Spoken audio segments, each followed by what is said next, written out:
This episode of An Abundance of Naught is brought to you by Amazon.com. Amazon affiliated with us. We're very happy about it. Please go to anabundanceofnaught.com, click on the Amazon banner, and do all your shopping as normal.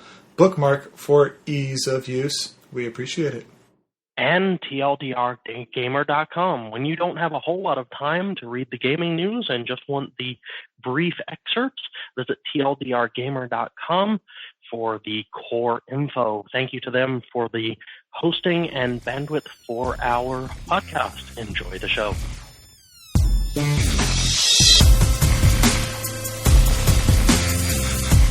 Hello and welcome into An Abundance of Naught. It is April 30th. Garrett here with Brad and Wade. Hello. It's a Wednesday. It's a Wednesday. Yes, it is. It's a Wednesday. Windy Wednesday down here. Yeah, we got the Santa Ana winds going. We had some fire situations earlier. It was awesome. Nice. Anywhere near you guys? Well, you could definitely see the ash and smell it from work, so that was great. Okay. I didn't see flames, but you could tell there was something going on somewhere. Right. There's fire somewhere. Where there's smoke, there's sometimes fire. Sometimes fire. Rain of fire. Looks like Firewatch 2014 is in full swing in Southern California, which is fantastic. Hey, it happens. You guys should be used to that by now. That and no rain. Pretty much. Yeah, one usually, follows the other. Cool. So how was your weekend? My particular weekend was busy. Let's see what happened this weekend. We dropped the kid off at a First Communion retreat church event thing. That's A church mouthful. event thing? So it wasn't really like a formal event, but it was like a kids hangout thing and preparations for their First Communion, which is this coming Saturday. Cool. I don't know what's involved, but I'm sure I should probably attend to support my kid. Meanwhile, while she was doing that, we looked at some open houses. And then we took her over to her birthday party and looked at more open houses, picked her up, and went back and met up with Wade on Saturday, and we went back to a couple of the first ones that we saw to get his take on it. Let's see here. Sunday, besides running some errands, we looked at more open houses to kind of get a gauge of what's out there in the area and all that kind of good stuff. Monday after work, we went back to one of the open houses we saw on Saturday with a friend of ours who owns a heating and air conditioning company to see if something that we would potentially want to do to this property is in fact doable, to which it is, and we have since put in an offer for it. So, Nice. high potential of us relocating in the next month. Once again. Wow, that's fast. We'll see. I mean, escrow usually takes something like 30 days. But I mean, the offer's in, and technically the way the offer is written is that if they don't respond within 3 days, we have the right to revoke it. But so far we're the only offer on this property. So we'll see how the back and forth aspect goes with the seller. Nice. So excited there. Pool was an abysmal failure. But And I that's think all you're going to say about that? That's all I'm going to say about it. But the team, I think we still made playoffs, which should we do well in playoffs, we qualify for a tournament. Tournament means potential money, so on and so forth, into Vegas, which is more potential money. So we didn't end very strong, but we ended strong enough. Hey, money's good. It's only the potential for money right now, so nothing promised. But No, but it's better than no potential. that's correct. We still got a shot. That's cool. That was my weekend. Wait. Well, I guess you guys kind of noticed that I don't really do much on my weekend. I did try to get some affairs and orders for the channel, my channel, just to get it rolling again. I recall you having something kind of worth mentioning on your weekend. To be honest, right now, like I've been having to get up because Certain of your interview. Ah, that's right. I did apply for. Oh, I applied for Buffalo Wild Wings about 2 or 3 months ago, and I had an interview, 2 interviews actually. One with the first manager, then the second time later that day with the general manager. Was supposed to get a call yesterday. Didn't get that. I will be going in down there tomorrow, my Saturday, to see what is going on there, because this is a decent step up considering where I am now. Cool. I mean, I want to say near triple my income if I get this That position. would be awesome. Yeah. It's always a plus. No kidding. Additionally, being a lot closer commute-wise. So, there's a bunch of benefits going on with that. If I wanted to take an hour to walk to work. But no, don't want to. But I digress. Because I'd be walking around at work as well. Yeah. Yeah, so I think it kind of does it for you. What's up with, what was your weekend, Brad?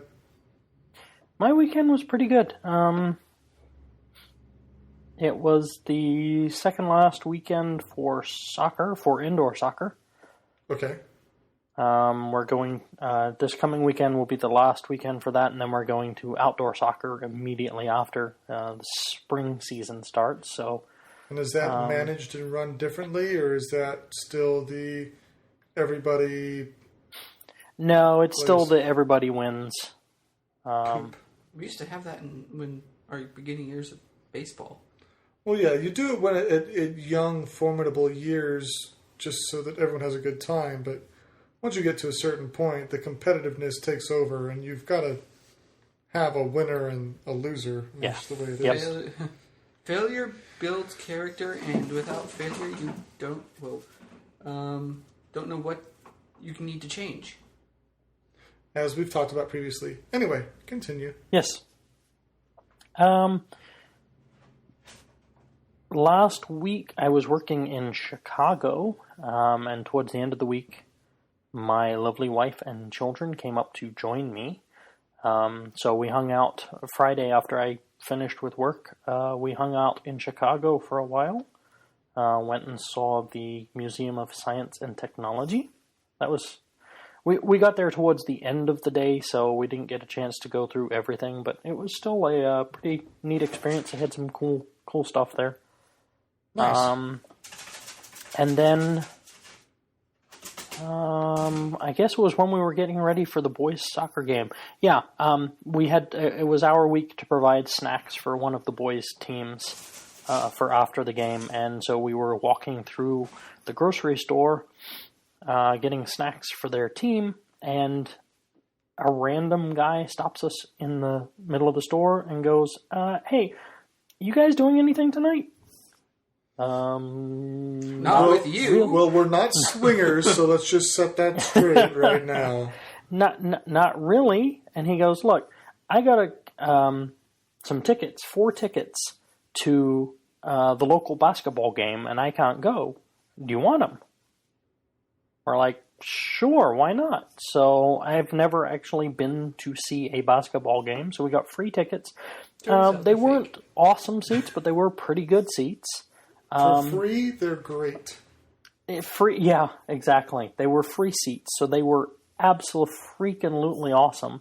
And it turns out, again, I've never been, don't follow it, know nothing about the local version of the sport. I'm familiar with the game basketball, but don't know anything about it. So it turns out that our local team had made it to it's an NBA Development League team. So kind of like NBA's minor leagues. Yep. And it had our team had made it to the playoffs, and we had tickets to the final championship game. Oh, wow. Yeah, and so we got to watch our team win the championship. It was pretty spectacular. There you go. That's cool. How'd the kids like it? They loved it. Nice. That's good. Yeah, so that was a fun way to spend a Saturday evening. and a really good game to cut your teeth on. You know, nothing better than watching your local team win the national championship on your first time out. So For free. For free. Yeah, exactly. Yeah, it's pretty cool. So, yeah, we had a pretty good weekend. I bet. Sounds like it. I just want to make a little call out here, obviously, to our listeners. We had some hiccups with our feeds to iTunes and Stitcher and may have blasted Facebook a few too many times. But we believe that it's all been resolved now. I've been talking to Stitcher directly, and I got an update from them saying they corrected our data on file, so hopefully that should be updated by tomorrow, which will be today when this airs. iTunes has confirmed that that's up to date, so we apologize for all of that shenanigans. I blame Brad. Yeah, absolutely. It was my fault. There were some goofs in our configuration settings, and it was not as simple as it should have been to iron out. All you have to know is the software you used before was not sufficient. We had to make a change, and it was just a little more painful than we anticipated. Yep. That's it. That's all. But it's done, and the software we're running now should set us in good stead for many, many, many podcasts to come. That's right. And allow us to grow, should that be in our future. But for now, let's get into some movies. Movies, yay! Yay! So this week, coming out in the movies, we have The Amazing Spider-Man 2. This has got a 64%. I'm kind of not sure if I'm going to see this one. I didn't really see the last reboot Spider-Man in theaters. I waited for it to be on DVD or whatever. I do like the actor playing Peter Parker over Tobey Maguire. But that's just personal preference. I think Tobey Maguire is a little too much of a, I don't know, child to play Peter Can't Parker. argue with the female lead. Emma Stone, enough said. So I guess my big thing with this though is this is what, the third reboot in recent history? well, you had the Spider-Man original trilogy of 1, 2, and 3, and then they rebooted with The Amazing Spider-Man, and now this is the sequel. Oh, I thought there'd been a few more reboots than that. It seems like it. No, but to be fair, the original trilogy movies were pretty much the same movie 3 times. Sort of. I mean, they all dealt with the same 3... I mean, whatever. And then the third one was horrific. Yeah, I'm not a big Spider-Man fan. I don't have a particular problem, but I'm not a big fan. I used to watch the animated series way back in the day, and I enjoyed it. But Peter Parker was far less dweebish than at least Tobey Maguire portrayed him as. At least as I recall. But, whenever you're dealing with a cartoon character, they're always drawn, severe V-shaped torso, whether they're, scrawny or the jock. So you got to take that into consideration. But, yeah, it looks like it's entertaining. It looks like the effects are great. But it only did a little above middle of the road for the critic rating. So we'll see how that does. Maybe if I have the time to see it, but it's definitely not something I'm planning to go see this weekend. But in the box office, we have The Other Woman taking top at $24.8 million. That's with our friend Nikolai Caldwater, obviously known for Game of Thrones. Number 2, Captain America, once again, at $16.2 million. I say once again, that's actually wrong, because it was number 1 like the last 4 weeks.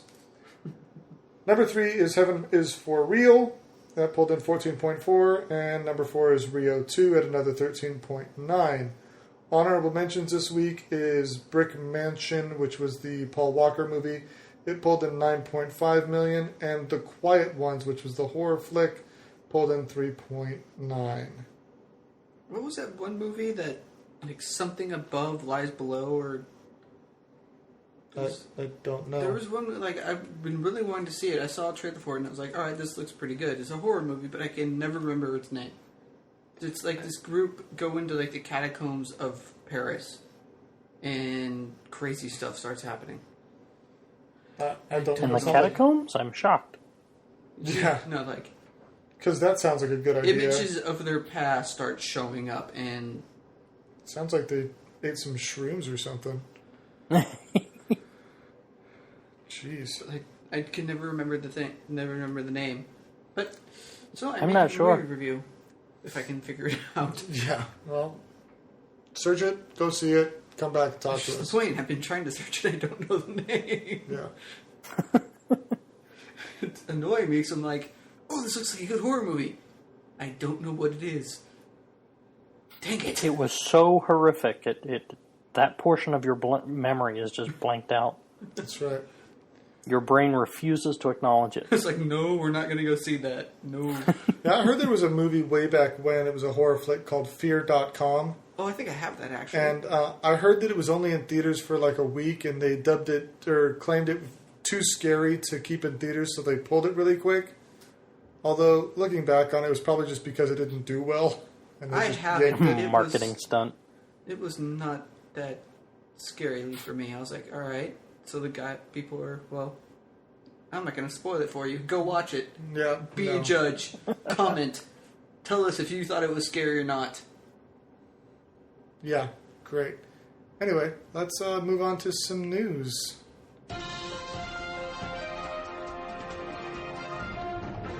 So, following the story of our good friend Aereo, an interesting opinion piece came up this week that I wanted to bring up with you guys and see how you felt about the speculation. This is from one of the writers at Wired.com. And their thoughts are, if Aereo wins its Supreme Court case, this is the one with the little miniature antennas, Okay. that the winners won't be Aereo.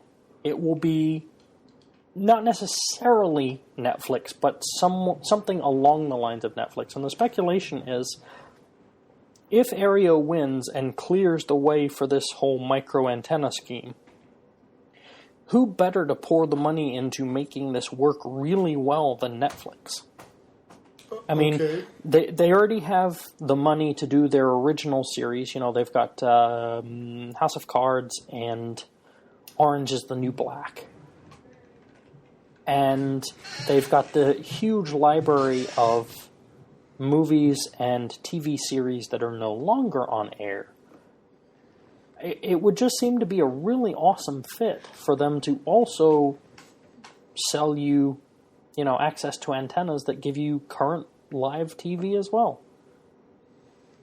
So So you're I wanted seeing to kind of get your guys' thoughts. So you're seeing as a potential additional package to Netflix to not only provide you with previous TV and or movies, but also for this added deal, you can get a antenna to stream live content.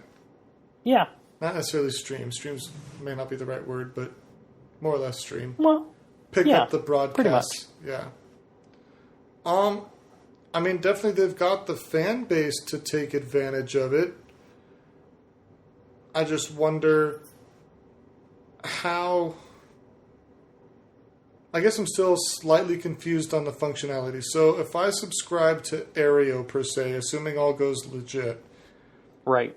they send me an antenna and I plug that into my computer?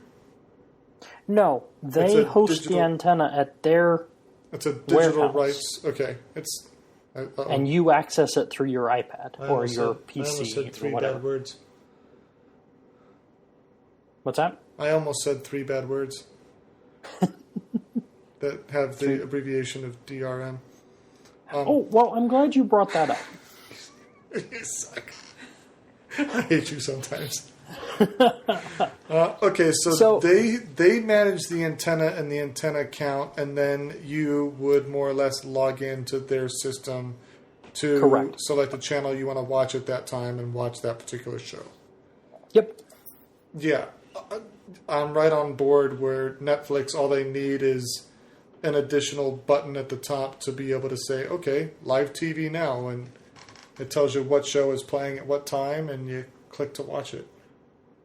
So I guess my takeaway from this is I hadn't thought of it from this angle. You know, the Supreme Court case was pretty much a do or die for Aereo. If the court rules against them, they're pretty much done. There's not a whole lot they can do. And if the court rules in favor of them, then they're home free. But they might not be. Well, they if the court rules in favor, it opens up a whole bunch of competition options. Yeah, unless they've got some type of a trademark, patent, something like that, to keep the market to themselves. But like anything, healthy competition can be a good thing for the consumer. Yep. So that's fair to say. So, just to throw it out there, I mean, if Netflix came up with an option that lets you do live TV for a small premium, $1 or $2 a month, is that something that would interest you guys, being able to watch your local TV from your iPad from anywhere? Well, I would tell you this, that the only reason we have local channels on our TV, or that we even have TV, is because Cox Cable said, well, hey, for $10 more a month than you're paying for internet only, you can get local channels, including HBO and Stars. Sure. So we're like, well, for $10, yeah, freaking pay up, sucker. But, we otherwise, if we didn't have that deal offered to us, we would not have a cable box at all. We would have looked into the Hulu thing or, Amazon's Fire TV or something along those lines. Sure. And just kept it all through the internet. For me personally, I wouldn't need it. I mean, I'm not someone who needs to see the next premiere of whatever until the next following day when it's up on the broadcaster's site. Yeah, I mean, that's true too. So many of the broadcasters, especially the local channels, you can go to their website and watch like up to 3 episodes back of just about every TV show they air. So as long as you have an idea of when something's playing, you can still, and a lot of them don't require you to prove that you pay for their service because they are a local channel and they are broadcasting it through the airwaves for free anyway. So with that regard, yeah, unless there's certain channels that you could pick up that would otherwise not work out, like AMC, for example, or for us, we don't get TNT because it's not a local channel, but we like to watch Falling Skies. So if there was something like that on there where you could maybe pick up some of the more nationwide channels too, then definitely. But you start getting into gray area then. Yeah, we do. So. All right. What about you? I mean, you're asking our opinions, but what's your opinion? So my initial thought is that I think this would be awesome and I would love it. But then I get to thinking, we don't watch a whole lot of TV either.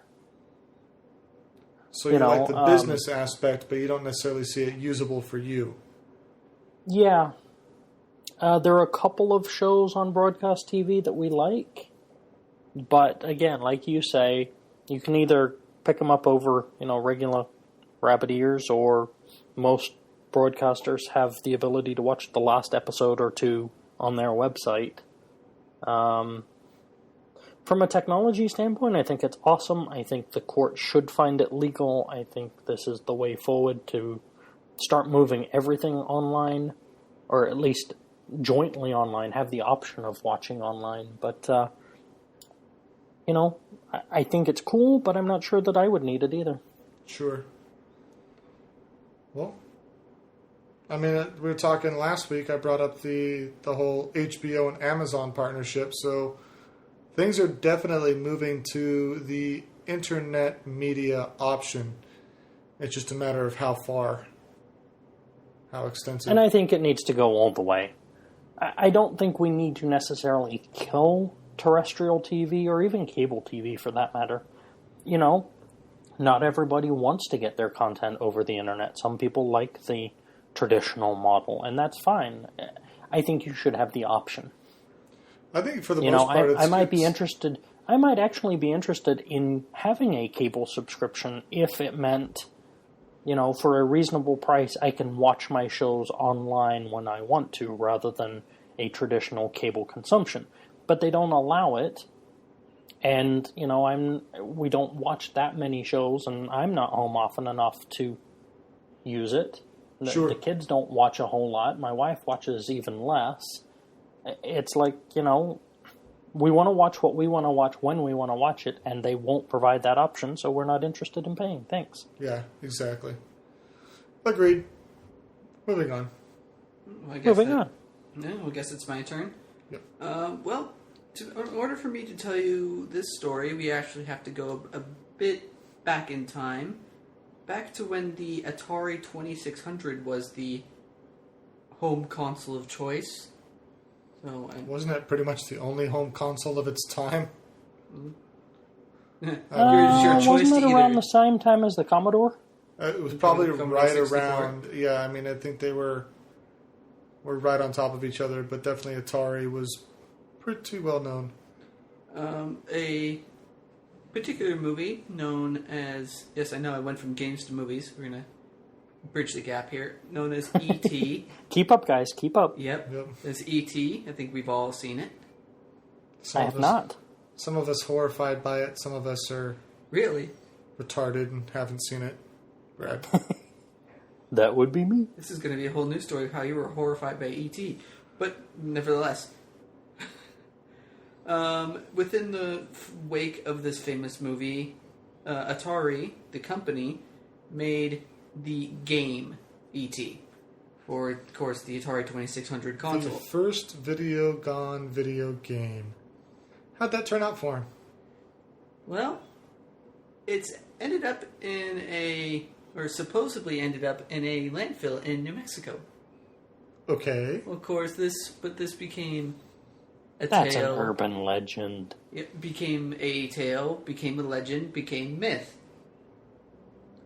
However, this, jumping back to modern times here, this last Saturday, the mythic E.T. Atari cartridge landfill was found by diggers in the New Mexico desert. Some 728,000 consoles of 17,000 trucks dumped in the desert in New Mexico. As a result of the game not doing well in the market and Atari disposing of them, correct? As this game was the death of the Atari console and nearly collapsed and destroyed the game. Collapsed the game industry, but didn't destroy it. Or at least the home console gaming industry. It has since been dubbed the worst video game ever made. Yep. Well, when a company dumps all of its hopes and dreams into one aspect of its, corporation and or whatever, in this case, Atari dumping so much resources into a single game for the console and that failing, obviously, catastrophic repercussions. Here's the thing of how well they expected it to do. They told Spielberg they guaranteed him $25 million. In sales. Back in, 89 or whatever it is? 82. 82. Yeah, crazy. So, Is that how old E.T. is? Is 1982? Holy crap. now you feel old. I do. Not to mention, it's 3 years before I was born, but I didn't think it was that old. Anyway. So, I mean, considering going on, it's fun to think how much would that collection be worth now, considering the myth behind it is actually being proven. Yeah, if someone actually had a functioning Atari and this game. Well, the 728,000 cartridges. The collection, because there was such a big myth behind it in the gaming community. There had to be some that were preserved under the pile for, even though it was I think exposed for so many years, there had to be some that were so encased by other cartridges that are still, for the most part, in decent shape. I would have to guess. it's there's a video up where the workers showed us as here's one of the boxes, and there's the game inside it, and there's the instructions inside it. It was like, those still could be playable, but I did hear like it was covered by concrete, so I don't know. Yeah, but again, if the It's game still is a thing inside the even box, more. I mean, yeah, they could. And as long as you got one that wasn't maybe on the top level, you'd probably be Somewhere in the fine. middle. Yeah, that's crazy. So, just for fleshing out just a little bit, the process for this game started in July of '82. They estimate that the total production costs for the game was $125 million. In 1982. In 1982. Jesus. Oh, God. Was there more to that, or is that all you had? In late July, they... I'm trying to speed read here and get the high points. So Atari paid between $20 and $25 million just to get the rights to make the game for the movie. So they paid Spielberg $25 million, or whoever Yep. the publishing company. Between Spielberg and Universal. Okay.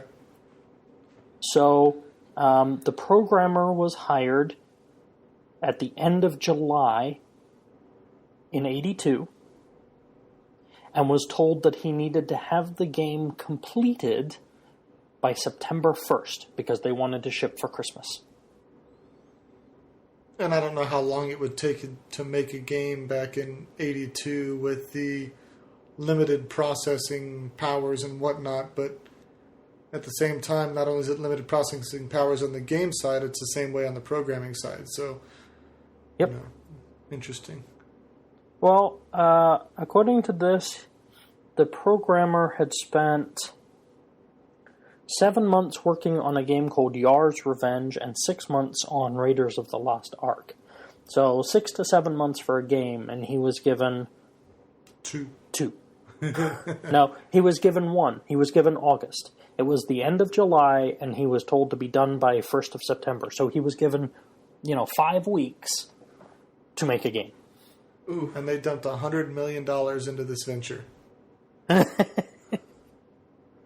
Does any of this sound like a good idea? I mean, you think somewhere in the budgetary department someone have been like, guys, hold on, guys, this isn't gonna work. If you're only giving this guy a month, can we not spend $100 million doing it? Can we do something else here? Can we maybe diversify a little bit? Yeah. We get another guy on staff. We hire a few more, please. Now. So it went on to be. It was among the top 4 of Billboard's top 15 games for December of '82. In terms of sales, it sold 1.5 million units. How many was returned? That's gonna be a joke. Open box. Yeah. No return. It sold 1.5 million. However, they had made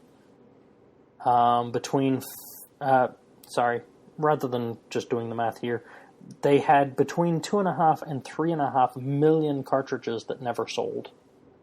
So they sold roughly a third of what they had produced. Yep. Which then, I believe most of them were returned. That's, wow. Oh my god. Um, And yet the video game industry hasn't learned, I actually have to say.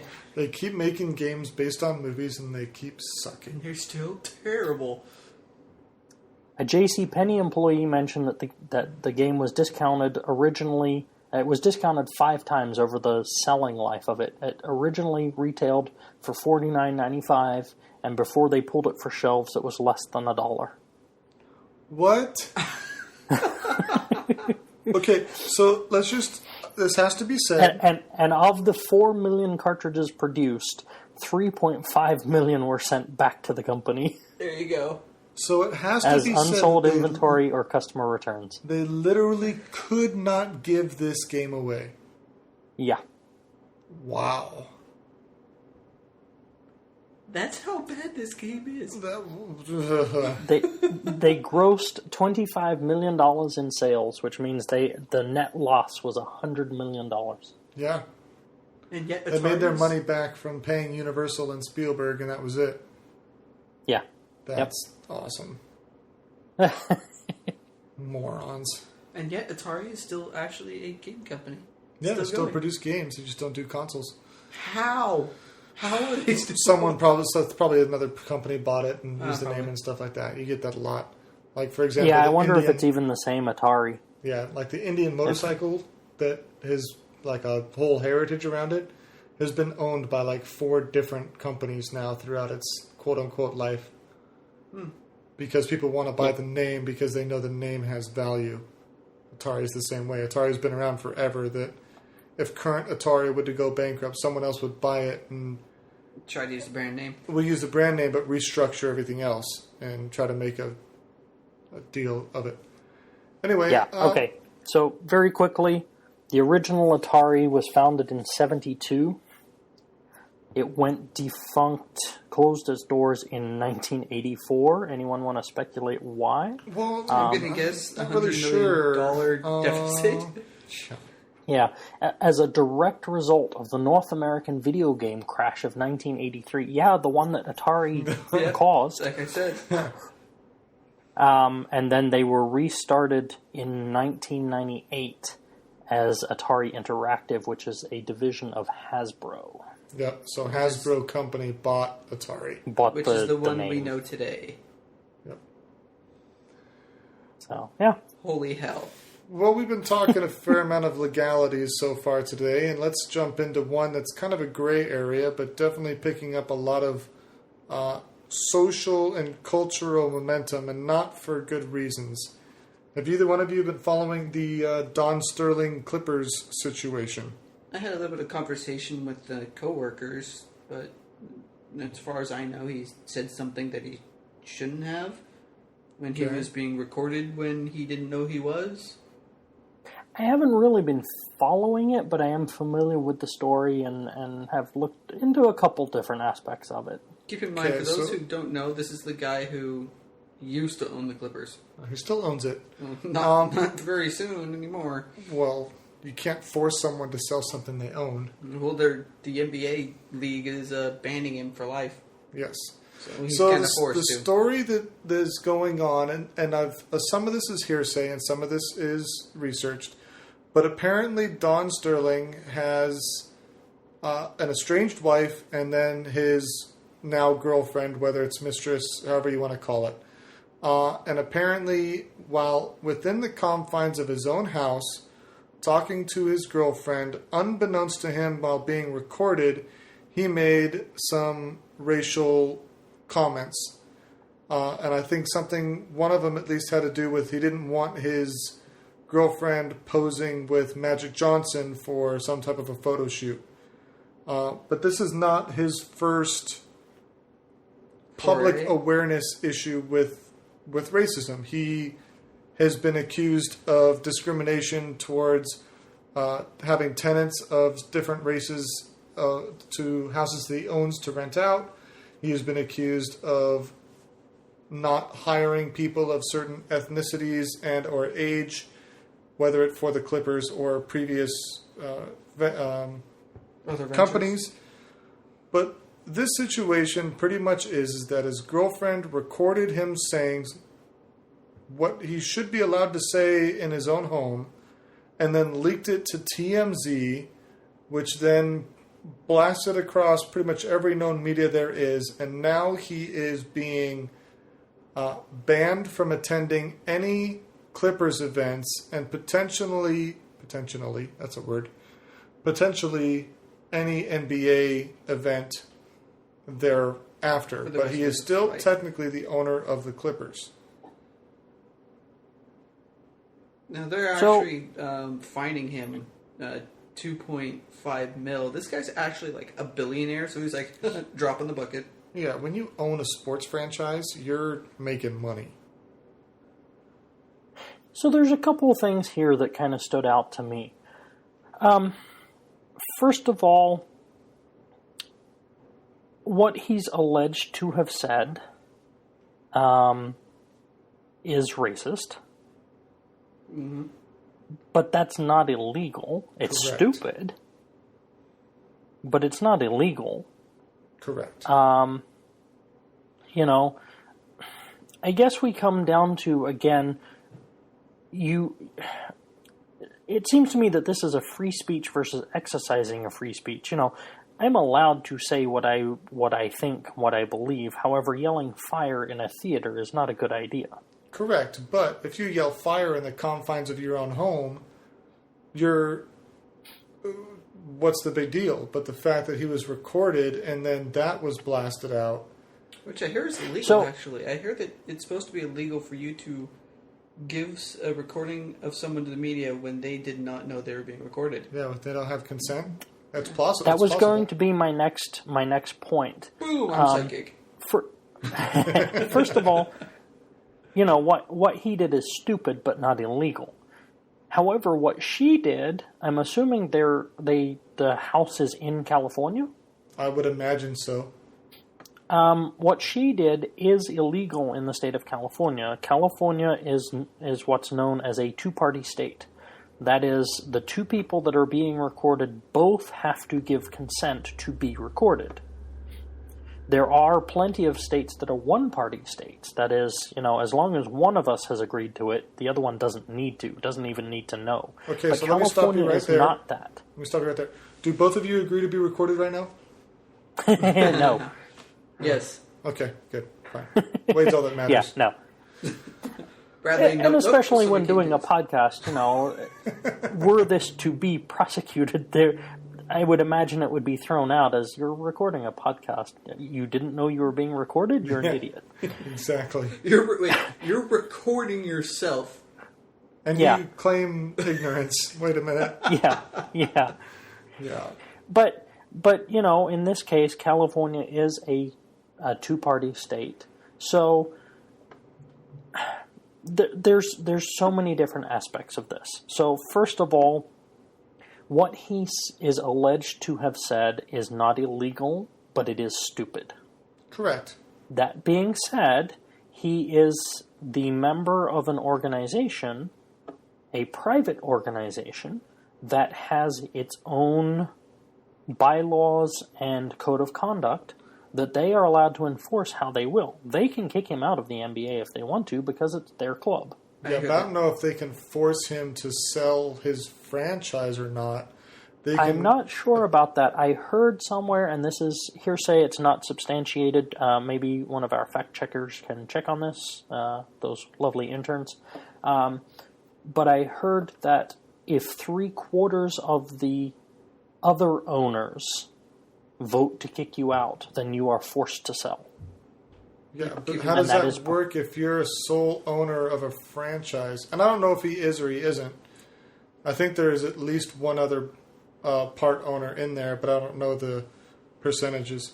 Well, keep in mind, I mean, if he's even a part owner that he needs to sell, that he's forced to sell his share of the team, you know, that, how much do you say that is? Because I would say that's more than 2.5 mil. No, you're talking, I was reading a deal on it today in that there was an issue with New Orleans and I don't know if it was the Saints or if it was the basketball team in New Orleans, but the previous owner was forced to step down one way or another, and the NBA, we're calling this NBA, so it's obviously a basketball team, ended up taking over the team for a couple of years before selling to the the guy who owns the Steelers, and it was like $338 million.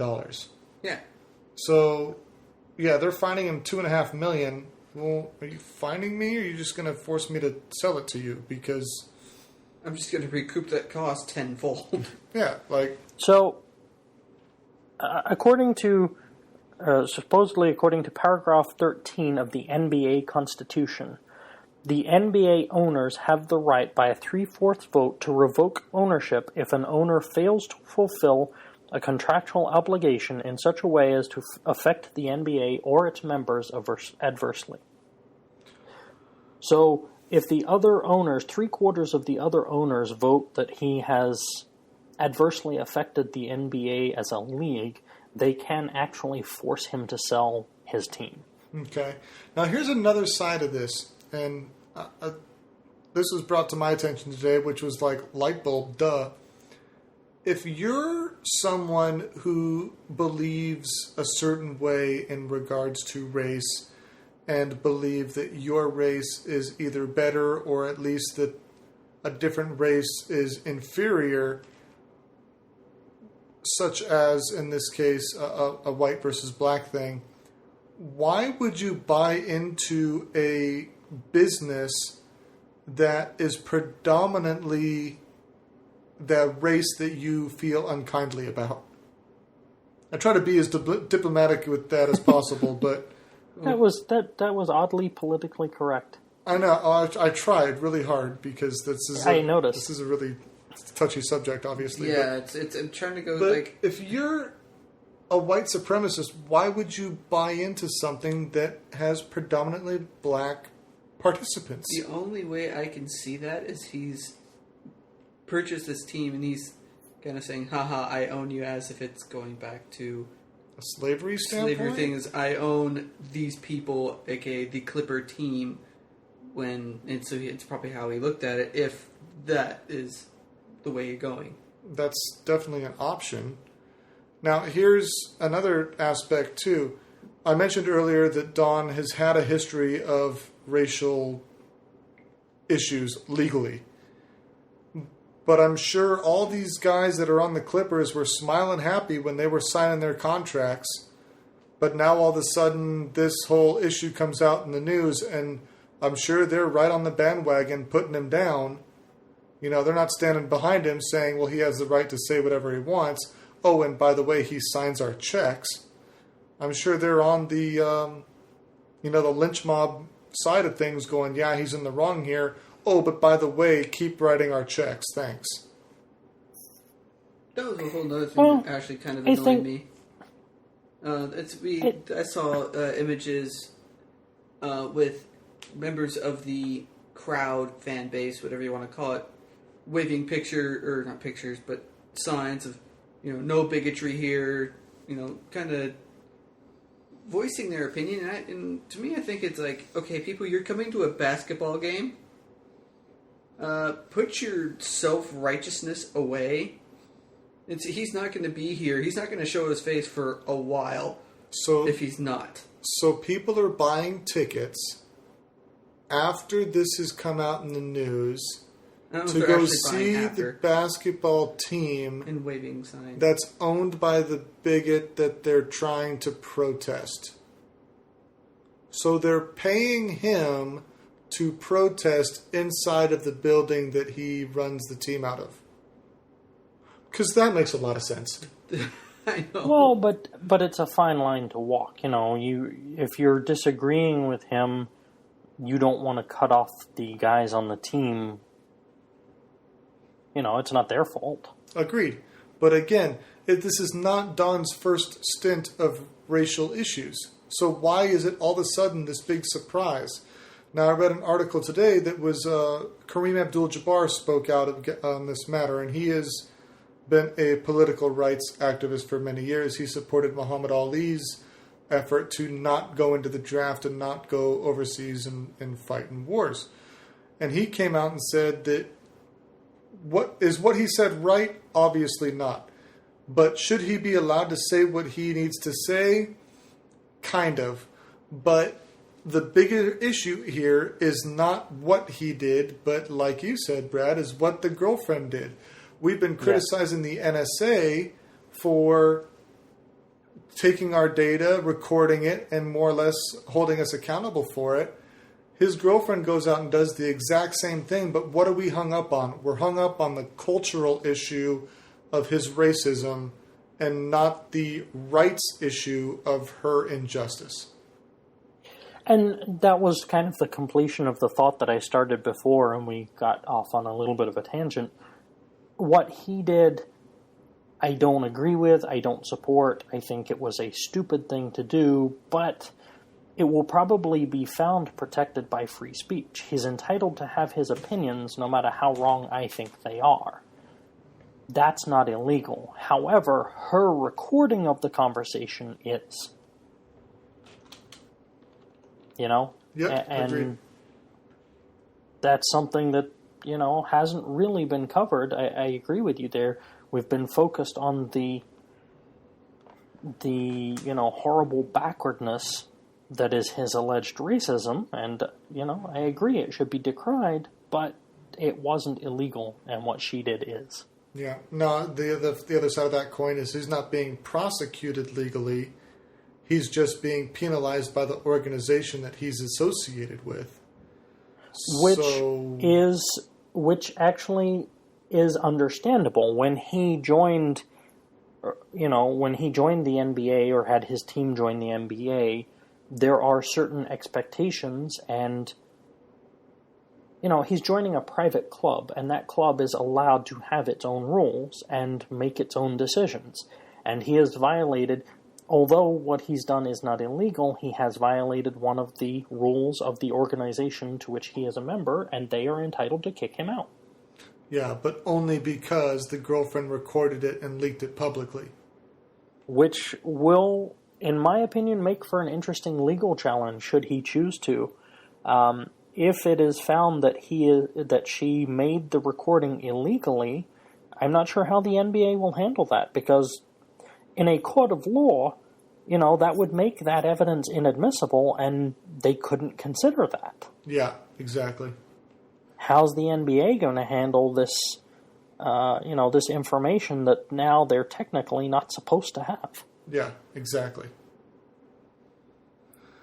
This has a very big ramification. It's a really in-depth topic, and there's so many different facets to it that, this could easily be an hour-long topic, but before it gets to that, let's move on. Well, just kind of wrap it up. Racism is not cool. It's a very old, mentality that should be dead.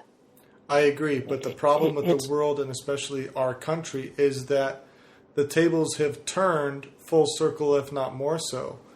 If you look at the amount of handouts that are given to the general populace of the United States, the white male is offered the least amount of any of them. And that's not equality. That's not right. But the generations, your generation, my daughter's generation, will continue to pay the price for generations long past because of this, past history of inequality and negativity. And instead of coming up to even grounds, they've tilted the scale the opposite way. So, but that's a whole nother bag of worms.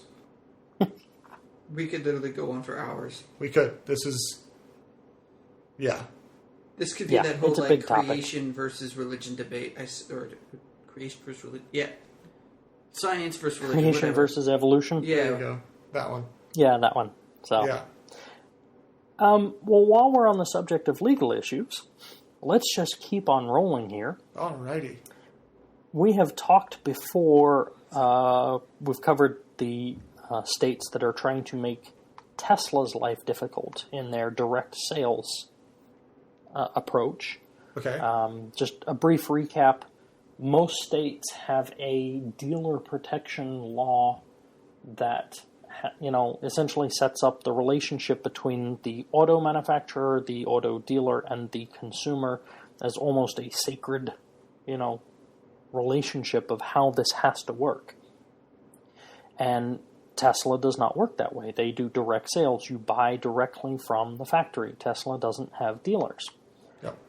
So they've been running into issues in various states that have been putting bans on direct consumer sales. Well, one of the blogs at the Federal Trade Commission called Competition Matters. So not the actual Federal Trade Commission, but someone who's in it. Someone who works with it. Yeah, somebody, one of the higher-ups that works at the FTC. This is not an official FTC position, as far as I understand. But it is a position of one of the higher guys that works for the FTC, has come out blasting this setup. And they explain that... Sorry, is this blasting the setup of direct sales or blasting the setup of the relationship? Of dealerships. Okay. So they go on to explain that when the auto industry was in its infancy, manufacturers recruited local dealers because that was the best way for them to reach everybody. And so these laws were enacted not to prevent direct sales per se, but to protect these fledgling businesses, the local dealers who are investing a lot of money in getting started, who could very easily be undercut by the factory. Got it. Right? So you have a certain amount of overhead you have to buy from the factory, and now if the factory is selling to you and you have to mark up, and the factory comes in and sells at direct cost, you're going to lose. Yes. You can't compete on that.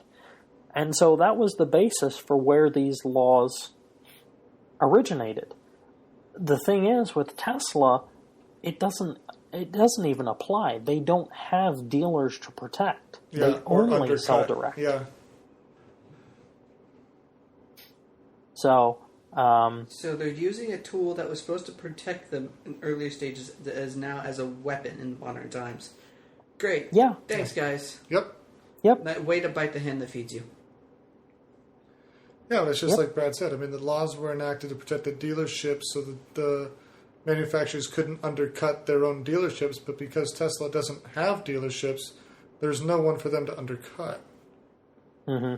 Crazy. So, it's an interesting issue. It'd be, follow it as it continues to shape up. I think the two can coexist. Just that recognition that, okay, Ford may want to sell through dealers, in which case these dealer protection laws are probably necessary to prevent Ford from slaughtering the dealers. But if Tesla's not using dealers, then why does this law even apply to them? Well, it's weird that the law needs to be in place because, like you said, the manufacturers needed the dealerships to put their name on more corners and get their product in more places. It would be market share suicide to try to then undercut that process when you've got a main dealership in every city. And I'm not talking LA and New York. I'm talking everywhere in between. Small town USA. Everywhere. I mean, there's a huge dealership for us down the street. And when I go up to shoot pool 20, 30 minutes up the road, there's a whole street that's just lined with dealerships.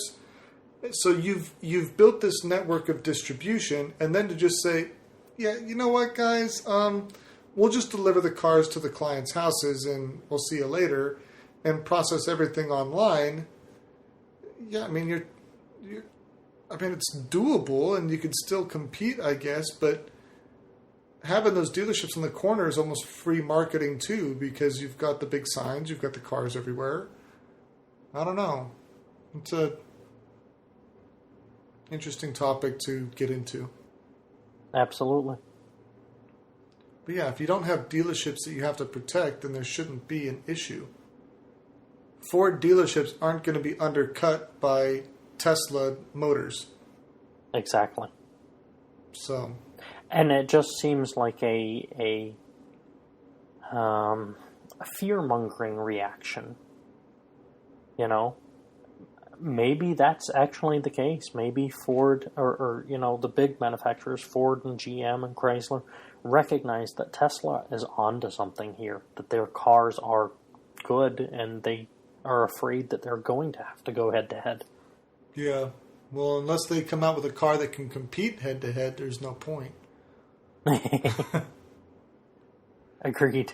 So, well, geez, I think we had a few different topics tonight, but I think that's probably a good place to wrap it up. Yeah, I agree. We went on a lot of different corners. I liked it. Of each world. I liked it. Yeah. Well, thanks everyone for tuning in. We will see you next week. Keep on gaming. That's a wrap.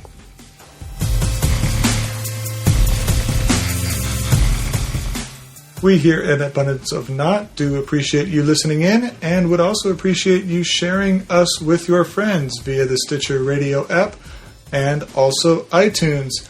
Don't forget to follow us on Twitter and join us at Facebook. Thank you.